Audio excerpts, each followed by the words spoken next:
All right, this video is going to go over pages 26 through 28 in your waves packet. We're going to talk about standing waves. So remember, standing waves are when two waves meet and they have the same frequency, same wavelength, same amplitude. They're just going in opposite directions.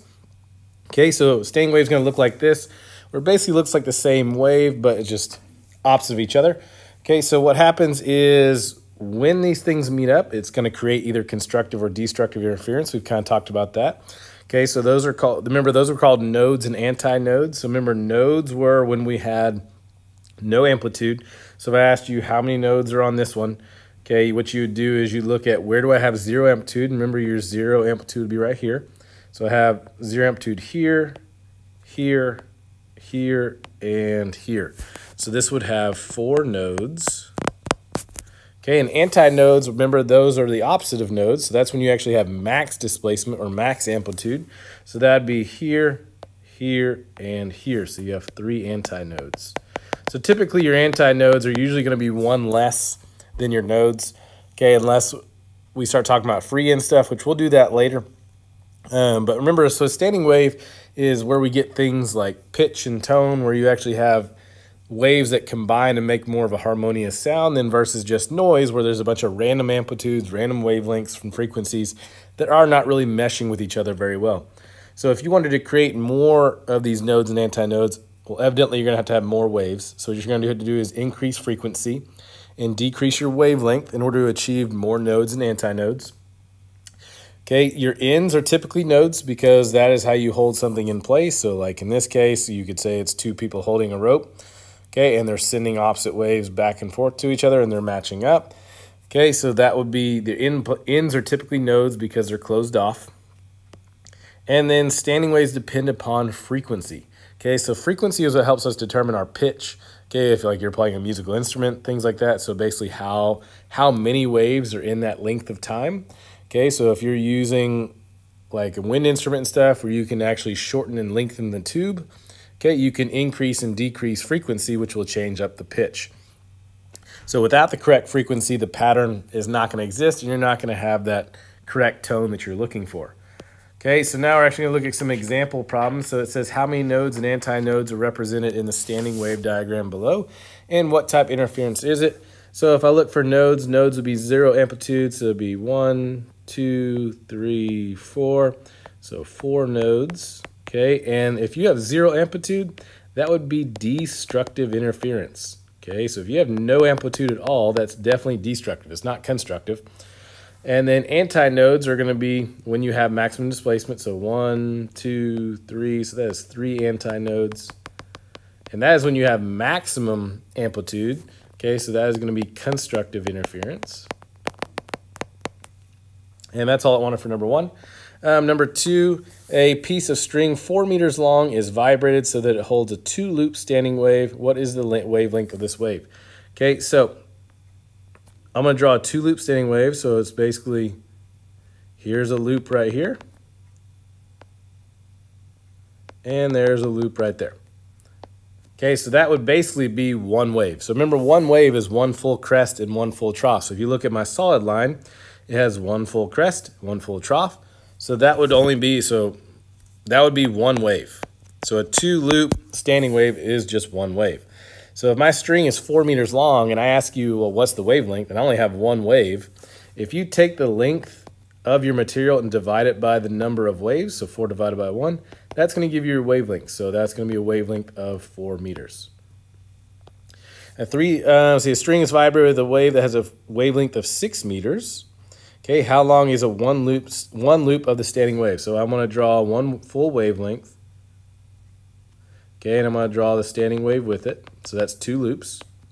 Now, my length of my wave is 6 meters long. Okay, so this right here is 6 meters. Okay, and if I only have one wave, so it's wanting to know how long is one loop. Well, that's going to be half that, so 6 divided by 3. And that means one loop, or half of my wavelength, is going to be 2 meters. Oh, sorry. Nope, 3 meters.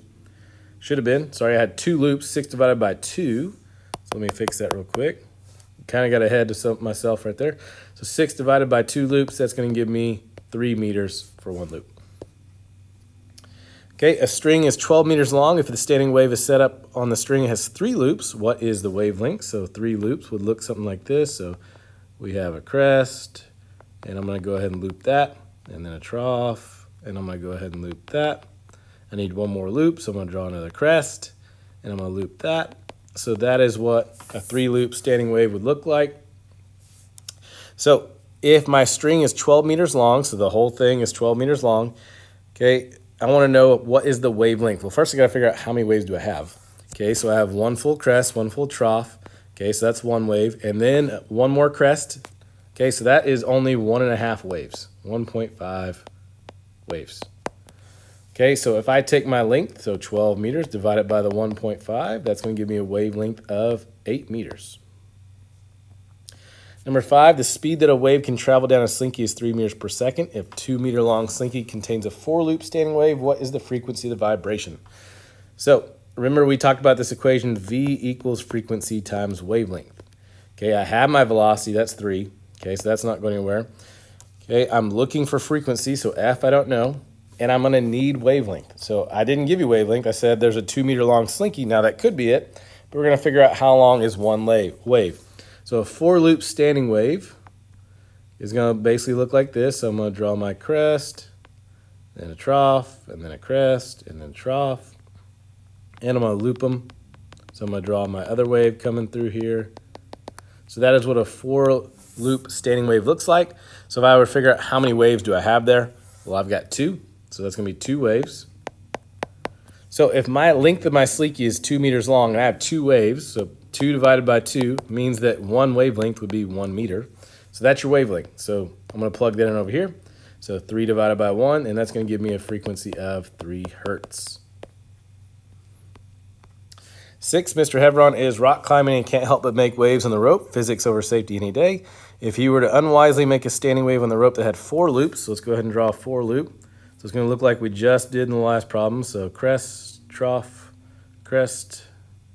and stop there. And we're just going to loop it. Okay, so I've got 2 waves there. So just in case we need to know that, I've got 2 waves. Okay, so it says it has a frequency of 3 hertz. How fast do these waves travel down the rope? Assume the rope is 10 meters long. So we're looking for velocity. We don't know that. My frequency is 3 hertz. We've already established that. Now I need to know what my wavelength is. Okay, so the rope is 10 meters long, but I have 2 waves. So 10 divided by 2, that means one wave is 5 meters long. So my wavelength is 5, so 3 times 5 gives you 15 meters per second. 7, a stretched string of length L equals 2 meters resonates in 2 loops. So I'm going to draw 2 loops. So that's a crest and a trough. I'm going to loop it. Okay, what is the wavelength of the wave? Okay, we'll only have one wave. Okay, and I've got a 2-meter long string. So 2 divided by 1 wave, that means my wavelength is naturally going to be 2 meters. Okay, so don't assume every problem is going to be difficult. You just got to make sure when you're looking at a standing wave, can you tell how many waves there are? Because if you can't tell how many waves there are, that's going to make this part very difficult. Number 8, a node is a point located on the medium where there is always 0 amplitude, which would be destructive interference. Okay, an antinode is a point located on the medium where there is always maximum amplitude, and that would be constructive interference. Okay, so number 10, now it says draw these. So as far as the test goes, what we're probably going to do is we're just going to worry about fixed end stuff. I'm going to show you the free end and what they kind of look like, but that usually causes more confusion than it's worth. Okay, so if I'm doing a 4 anti-node fixed end, okay, so that basically means is I'm going to need 4 loops. Okay, so there's a crest, there's a trough, crest, trough, and we're going to do fixed end, so we're going to close that off. Okay, let me fix that a little bit. Okay, let me go back a little bit. There we go. So what we're going to do is we're going to loop it. Okay, it doesn't have to be perfect, as you can tell.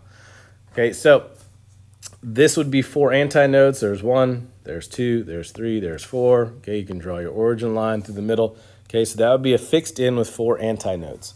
Now, if you wanted to do a free end, Okay, free ends would be where there's no node there, so it's actually going to start open. Like this is going to start up top. And then basically what happens is I'm going to need to cross that midline. So let's just say this is our origin line. I'm going to need to cross that 3 times. Because remember, a node is when you have no amplitude. So that'd be 1, 2, and 3. Okay, and we're just going to loop that.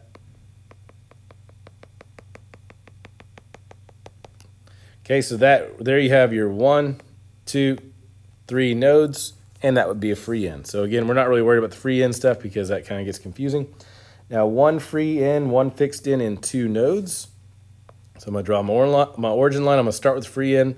I need 2 nodes, so I'm going to cross that line 2 times. So 1 and 2. I'm going to hit it. Okay, so I've got my 2 nodes, so I'm going to go ahead and loop it. And then I'm going to close this off so that's your fixed end. Okay, so I've got 1, 2 nodes there. So that'd be 1 free end, 1 fixed end. So again, the most we'll probably worry about is doing fixed ends like this. So like if you could do these problems for like back here, okay, that's about as far as we're going to go as far as doing node, anti-node, wavelength, frequency, velocity. So if you can get this page down, you're probably going to be good on that. And that'll end that one.